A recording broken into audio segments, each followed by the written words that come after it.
Sin embargo, algo esperanzador. Esta neurosis va a acabar. Se los decía al principio.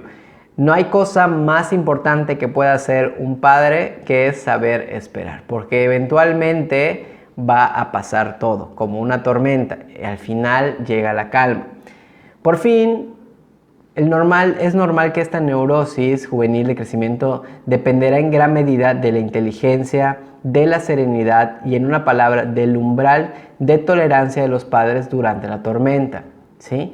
Cómo los papás van a poder lidiar con esto, y eso va a ser muy importante, ¿sí? Que los padres sean capaces de lidiar con la tormenta, no luchar contra ella, sino ir junto con ella, ¿sí? Ayudando a guiar precisamente y no salirnos del camino, pero al final se trata de estar allá y que al final de la tormenta estén enteros, ¿sí? Que no se desmoronen. Al final todo estriba en lo siguiente: los papás tienen que aceptar que nuestro hijo real no es el hijo que hemos soñado. Y esta frase es muy importante y me gustaría que todos ustedes piensen un poquito acerca de ella. Nosotros, por ejemplo, como papás o como futuros papás, podemos tener una idea de qué tipo de hijo queremos tener. Soñamos con que se va a convertir en una persona sumamente exitosa, talentosa, deportista, creativo, inteligente, ¿sí? Y de repente nace nuestro hijo, empieza a crecer y nos damos cuenta de que, oye, pues no es tan exitoso como yo pensaba, o no es tan creativo, o no es tan inteligente según mi idea. Y entonces empezamos a tener un choque muy grande con esa idea del hijo que queríamos, con el hijo que realmente tenemos, ¿sí? Y en adolescente también pasa, porque el adolescente también tiene que decir, oye, mis papás no eran los que yo pensaba, ahora son muy diferentes. Y entonces el adolescente está pasando por un duelo muy grande. Y los papás también, porque dicen, oye, este no era el hijo que yo pensaba, ¿sí? No era el hijo que yo había soñado. Entonces tenemos que poder, por una parte, reconocer esto, ¿sí? No querer forzar al adolescente a convertirse en algo que no es. Y también el adolescente tiene que ser capaz de poder lidiar con ese duelo para poder aceptar a los papás que tiene. Ahora hablemos del sufrimiento intenso. Sabemos que es muy marcado lo que sucede en un adolescente común y corriente, pero ¿qué pasa cuando este sufrimiento empieza a aumentar? Cuando esos papás no son capaces de estar allá para poder ayudarle a guiar al adolescente y terminan siendo tal vez papás muy ausentes. No digo que todos, pero a veces suele pasar. Empezamos a ver que el adolescente empieza a comportarse y a tener conductas bastante peligrosas, ¿sí? Y que esas puestas en acto, que esas acciones impulsivas, ¿sí? Realmente nos hablan de un sufrimiento del que el adolescente no está consciente. Está sufriendo, está haciendo esas acciones, pero no está consciente de lo que realmente está pasando con él, ¿sí? El sufrimiento no lo puede sentir, simplemente lo actúa. Entonces, ya no va a ser un sufrimiento moderado, sino ahora va a ser un sufrimiento intenso, ¿sí? Esa angustia, esa tristeza, ansiedad la va a poner hacia afuera. ¿Y cómo? A través de conductas que la gran mayoría de ellas son peligrosas y ponen su vida en riesgo. Cuando el sufrimiento es inconsciente, el adolescente no siempre lo siente y nunca nítidamente, ¿sí? Y si lo siente, no llega a verbalizarlo, ¿ok? Aquí el adolescente realmente no quiere ni siquiera sentirlo, tampoco a veces hace ni siquiera el esfuerzo. Y entonces siente algo que le incomoda y en vez de poner a detenerse a pensar qué me está pasando, qué está sucediendo conmigo, lo que hago es, ¿sabes qué? Actúo y salgo y entonces no trato de pensar en eso y pum, pum, pum. ¿Qué hago? Exteriorizo todo. Todos estos comportamientos riesgosos, impulsivos y repetitivos, porque lo hace una y otra y otra y otra vez. Aquí le podemos decir al adolescente, oye, ¿ya te diste cuenta que siempre te pasa lo mismo? Siempre tomas una mala decisión y te arrepientes después. Tomas una mala decisión y te arrepientes después. Y eso constantemente pasa. Pero aquí, ¿qué nos está diciendo? Tenemos que poder leer esos actos, podemos leer lo que está sucediendo con el adolescente y es algo pues realmente que nos tiene que llamar la atención para poder hacer algo al respecto.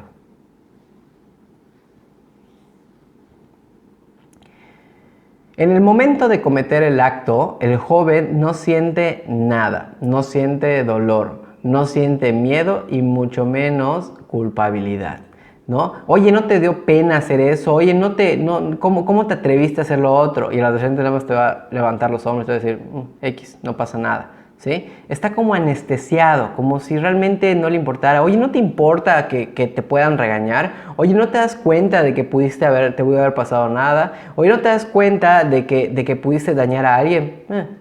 No me pasa nada. ¿Sí? Y entonces esto puede conectarse con muchísimas cosas que el adulto pues se enoje, y entonces obviamente el adolescente pues disfruta esto, ¿sí? ¿Por qué? Porque no tiene que detenerse a sentir lo que le incomoda y únicamente lo pone en acto.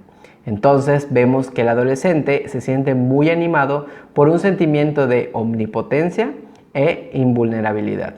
Constantemente el adolescente siente que lo puede todo y que además no le va a pasar absolutamente nada, ¿sí? Y tú dirías, bueno, pues que no, nadie es un superhéroe para que suceda esto, pero el adolescente siente que sí lo es.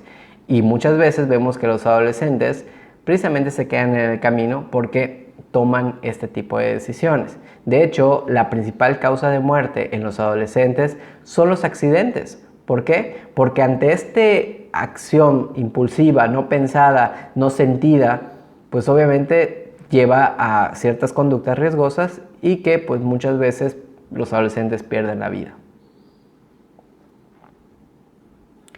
Muchos adolescentes se encierran en su soledad, su rencor y su desafío para con los demás, ¿sí? No les interesa nada, me hartas, me chocas, me fastidias, me cansas, ¿sí?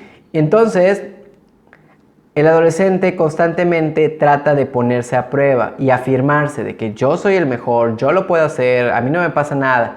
Quiere sentirse que existe, distinguirse de los adultos y hacerse reconocer por sus propios amigos. No hay adolescente que no diga, mira, yo hice esto otro, y empieza a presumir y que mira, a mí no me pasó nada, ¿no? Eso de que se vuelvan adictos a las drogas, eso solo le pasa a los tontos, a mí no me va a pasar nunca, ¿sí? A mí no hay persona que me pueda venir a pegar porque yo soy muy fuerte, entonces no me va a pasar nada, entonces, wow, qué fuerte es, qué rápido es, qué guapo es, que lo puede todo, ¿no? Entonces el adolescente se siente completamente, digamos, reconocido por sus iguales, y esto constantemente lo lleva a ponerse a prueba y a afirmarse una y otra vez, pero eventualmente algo que es indiscutible es que la realidad llega y el adolescente pues se da cuenta que no lo puede y que no es invencible. Muchas veces las conductas riesgosas que nos topamos cuando estamos ante un adolescente con un sufrimiento intenso son comportamientos depresivos, aislamiento e intentos de suicidio, inclusive los suicidios logrados, ¿sí? De hecho, los suicidios son la segunda causa de mortalidad entre los jóvenes adultos después de los accidentes de coches, ¿sí? Entonces, realmente vemos que el adolescente, si no lo hace hacia afuera, lo hace hacia adentro, ¿no? Y esto lo puede llevar a cometer actos como pues, el propio suicidio, que desgraciadamente vemos que cada vez es más común en esta etapa. Otro de los problemas que podemos ver en este tipo de adolescentes son la poliadicción, en donde son adictos al alcohol, al tabaco, al cannabis o cualquier otra droga, y que desgraciadamente cada vez va en aumento el consumo de drogas como el éxtasis, anfetaminas, heroína, cocaína, la pornografía que es tan intensa, ya sea a través de videos musicales, televisión, internet, en donde realmente el sexo está constantemente mezclado con la violencia. Y no se vayan lejos, o sea, cuántos programas, cuántos reality shows, cuántos videos musicales, cuántas redes sociales no están plagadas obviamente de todo este contenido, ¿no? Y que los adolescentes están siendo hipersexualizados constantemente. Y es una pornografía que avasalla al adolescente tan confundido y que piensa que esa es la realidad. Por eso tantos adolescentes se sienten mal porque dicen, oye, yo nunca voy a poder llegar a ser como esta persona. Pues no, porque eso es irreal, eso no existe, es fantasía. Pero pues muchas veces vemos que eso lo empiezan a tomar como si fuese algo verdadero. Vemos que también pueden haber problemas como los trastornos de alimentación, como la anorexia y la bulimia, la deserción escolar, el ausentismo, las fugas, el vandalismo, la violencia con las demás personas o también contra uno mismo. Por ejemplo, el tatuarse, el piercings, el cutting, por ejemplo. Y ustedes podrían decir, bueno, ¿qué tiene de malo hacerse un tatuaje? ¿Qué tiene de malo hacerse un piercing? Pues no tiene nada de malo. La cuestión está en que muchas veces detrás de esas ganas tan grandes pues existe una cuestión de querer sentir algo, ¿no? Y entonces habría o valdría la pena pensar, bueno, ¿qué pasa con este adolescente que necesita estar perforándose el cuerpo, ¿no? O sea, porque es un dolor, o sea, y duele, ¿no? Y marca y tiene que curarse y se puede infectar. Entonces, ¿qué te lleva a ti a tomar una decisión como esa, siendo un adolescente? Ya como adulto, pues puedes tomar las decisiones que tú quieras en tu cuerpo. Digo, no es que todas las personas que se tatúen o se hagan un piercing significa que tengan un problema. Para nada, no estoy diciendo eso. Lo que quiero decir es que, ¿qué pasa con un adolescente que tenga esta necesidad extrema como para poder estar constantemente dañando su propio cuerpo? Toda esta crueldad contra uno mismo y contra los otros encubre muy a menudo una depresión muy particular que no se manifiesta por medio del abatimiento o la tristeza, digamos, signos característicos de este tipo de problemas, sino que es una depresión enmascarada. Esta mezcla amargura y despecho que también suelen denominarse como una depresión hostil. Sí, es una depresión muy característica en el adolescente que tiende a sacar todo este enojo, toda esta frustración, todo a través de actos, hacia afuera o hacia uno mismo.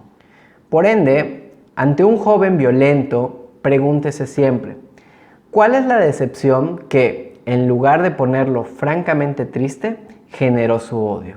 ¿Sí? Hay que poder leer ese tipo de comportamientos. O sea, ¿qué pasó con ese adolescente que en vez de haberlo puesto triste, digamos esa tristeza que todos hemos sentido, y en vez de eso generó odio, generó esa depresión hostil, ¿sí? En lugar de sufrir el dolor de una pérdida, conservó dentro de sí el rencor de una ofensa. Muchos adolescentes así se sienten abandonados, se sienten menospreciados, ¿sí? Y eso, en vez de ponerlos tristes, lo que hacen es ponerlos enojados.